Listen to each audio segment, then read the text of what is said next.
Hello, everybody. It is Chloe. Hi. It is late or really early night before Yule, however you want to think of it.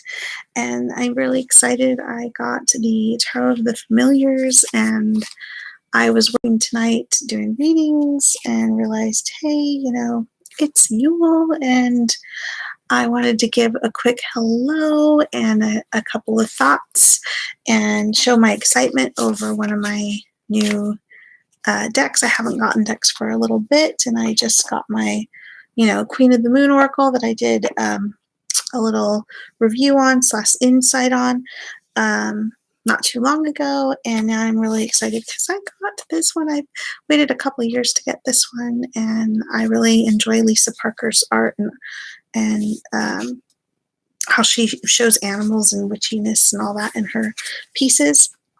So I'm so looking forward to using this during the rest of this dark time of the year. And wanted to add a few thoughts about Yule really quick and offer blessings of the winter solstice to everybody. Tomorrow or today, it's really late here. I should already be in bed, and I worked for a little while tonight on my app, and I'm about to log off right now. Matter of fact, I should just do that now. So easy, just tap and click and I'm off duty. Basically, I have someone messaging me. Basically,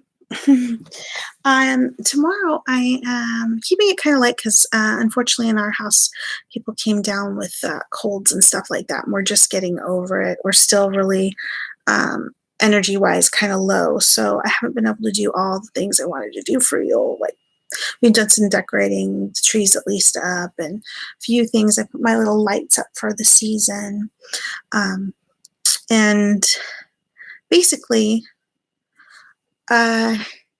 we're planning on doing some shadow photography tomorrow because it's the one time of the year where you can get the longest basically stretched out shadows. Kind of like when we had the lunar eclipse this year, where you get more optical rounded shadows. During the winter solstice, you can get these more elongated, I think that's the word I was looking for, shadows. So we're planning to do a little photo work for Yule in the middle of the day. So if you haven't already, I know we're heading into it. Some may even be daytime for you. You might try it wherever you're at. I'm not sure. What I'm basically saying is, if you're in the northern hemisphere at noon, you can go and see the shadows and take pictures of it being elongated. Now, at our house, my husband is working, unfortunately, on Yule, so we're actually going to wait to open most, if not all, gifts until after he gets home, so we can have a family time that way. But aside from doing the shadow work, so to speak, and we're going to be cooking together. We're going to do the whole turning off all the lights for a while tomorrow night and or tonight. And we are also going to basically probably go to the movies because my boys' energy levels are not great right now. They're no longer contagious or anything like that, and they really need to get out of the house. So I was going to just do some low-key, go see a really fun movie with them, and we plan on doing lots of seasonal carols and basically cooking together for Yule. So I would love to hear what your plans are, or if you just don't have any. We personally, or at least for my family, I'm the main pagan in the family, and my kids have been raised to be open to many different spiritual faiths. But they kind of look at things from a more logical, scientific kind of view. So when it comes to the celebrations, they want to know why they have to celebrate it and what's the big deal is, and they're really focused more on like, oh, do we get presents or treats or whatever. But one thing they do like is neat occurrences, like, say, the lunar eclipse that we had last summer and different things like that. So the shadow work with the light will be fun for them. And I I personally, we've had storms here, so I'm not even sure if we're going to be able to do it. There's been sprinkling, rainy. We're in the Northwest here, and so it's very common to be rainy and shadowy this time of year, and so we'll just see if we can. And I'm also planning on doing at least I was going to get a few oranges tomorrow and cloves. I thought I had some of the stuff, but again, we've been low energy here in the house. So we're going to get some oranges. We're going to do some clove or orange ornaments to have smelling very beautifully in the living room till New Year, and do different designs on it with the cloves, and that'll be our little craft project. So yeah, I'm looking to some nice family time and going to the movies. And then, yeah, the Tarot of the Familiars, I'm so excited. I was really looking for a deck to show. I've been enjoying my Oceanic Tarot if and when I use Tarot. I also been flirting with my round Tarot deck, it's Purple Mandala now. What is it called? Tarot, the Circle of Life Tarot, I think it is. I've been working with that one a little bit, but mostly I've been working with my my oracles. And I really do love the feel of these cards. So I have been hesitant of buying other pip decks because I'm really not attracted to the older, old world European style pip decks, but I am. I really enjoyed my Oceanic. One, it is a pip deck, but it also is a pip deck with like a key term at the bottom. And so even if I'm drawing a blank number-wise and suit-wise on what's going on, having that key term to bounce off of and then flow with the rest of the currents that I'm intuitively reading with is a nice shortcut. And then I usually on my own time when I'm practicing and not doing a client reading, I will go through and do a little study work as I'm working through the reading for myself to help reminder and set in those meanings and stuff.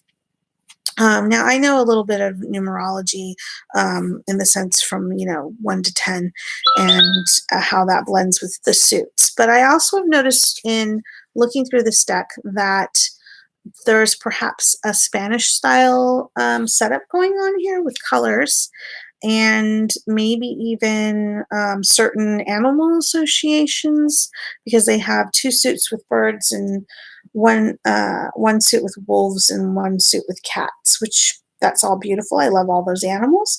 I wish they had maybe used a water animal for water, but owls is not totally undoable in the sense that I know we're speaking of wisdom, emotional wisdom. I like the king because he has like the bottle of ink, which is a liquid. I think we're also dealing with some other things that I can totally work with cups, just knowing that it's a water aspect. I also tend to view the few times I've actually seen owls, it's always been on a rainy day. That is an honest truth. And so I have some associations with water, cups, and owls personally. But I would like to check out and see if there's any information out there on the Spanish or Italian use of the tarot. Maybe they have certain traditions or associations that they're applying to the deck, as this is a Spain.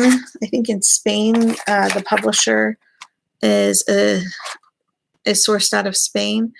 Fournier. I'm not sure if I'm pronouncing it correctly, but here it is. Let's see if we can focus. Come on. It doesn't want to focus.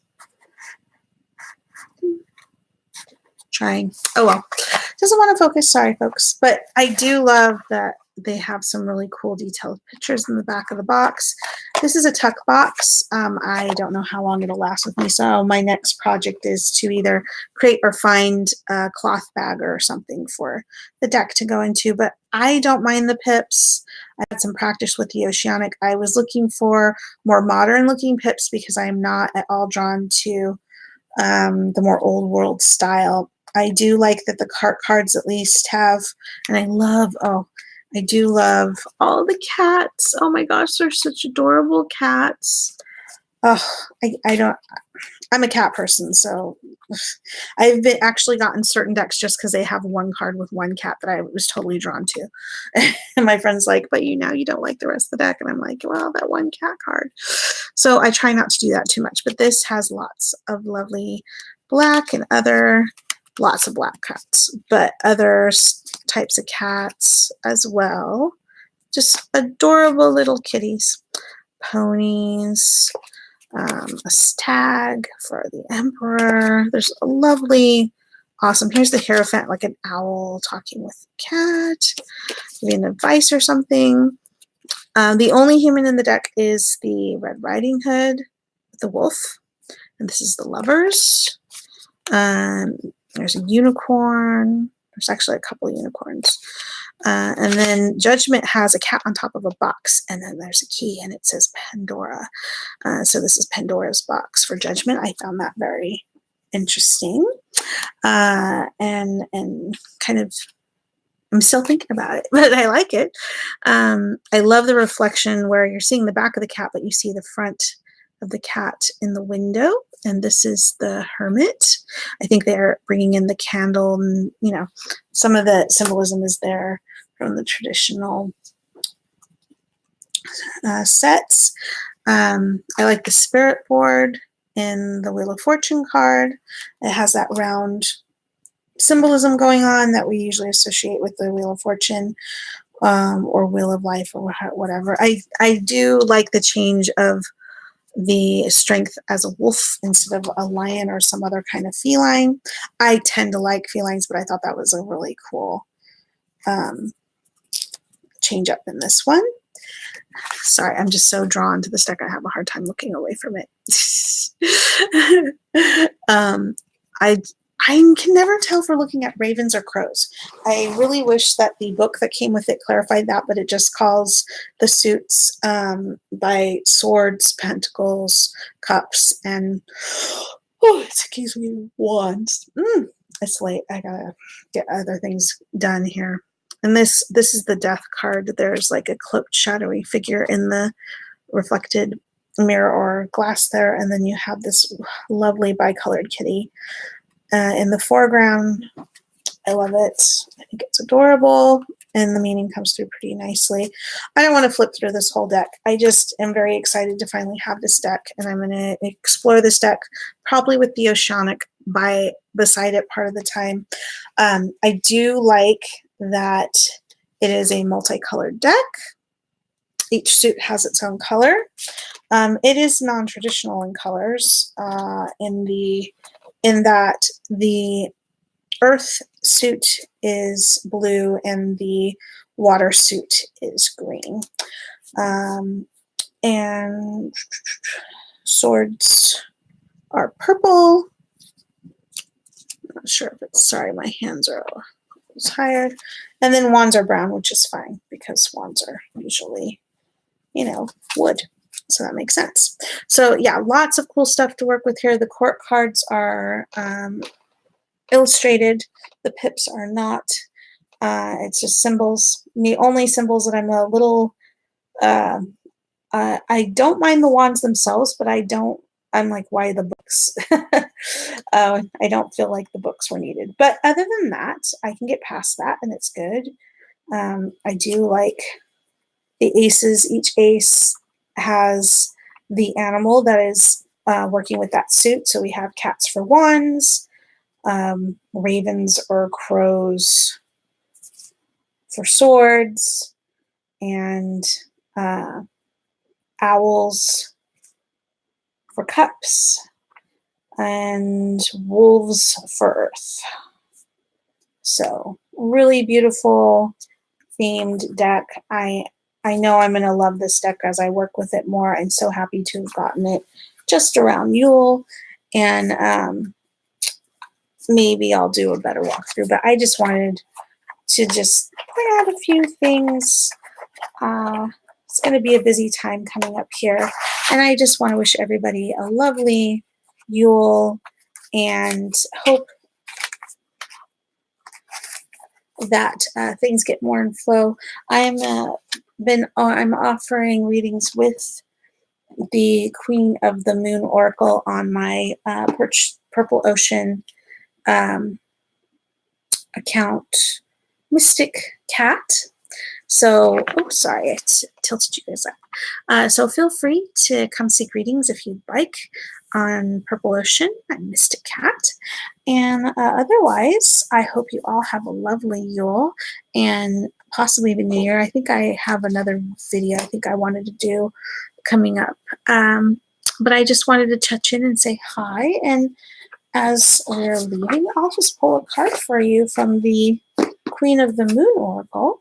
Okay, and that'll be it for tonight. I hope you all have some lovely, wonderful plans with your families and friends for the longest night of the year. We're planning on, turning out all the lights and lighting a few candles, and maybe greeting the dawn for those of us who cannot get up that early. And we have, I don't know, I'm not feeling that card. Let me feel. I need to show it one more time. Let's see. I got resilience. I was like, it's a good card, but I'm not feeling it. I actually like the art on that card. But, okay. I think I feel it a little bit better now. Yes. Ooh. The unexpected. I like that. All right. So be prepared for the unexpected coming up. Make sense with all the activities we'll be participating in the next little bit. And, be open. This is the Blue Moon card as well. It's really lovely. Be ready, be open to new experiences, be ready for anything unexpected. Pretty is face value. Like I said, I am really loving getting to know this deck. And I hope that you have a lovely surprise coming your way with the unexpected. And I wish you all adieu and have a wonderful New Year. If you don't see me before then, I think you will, though. And bye-bye for now.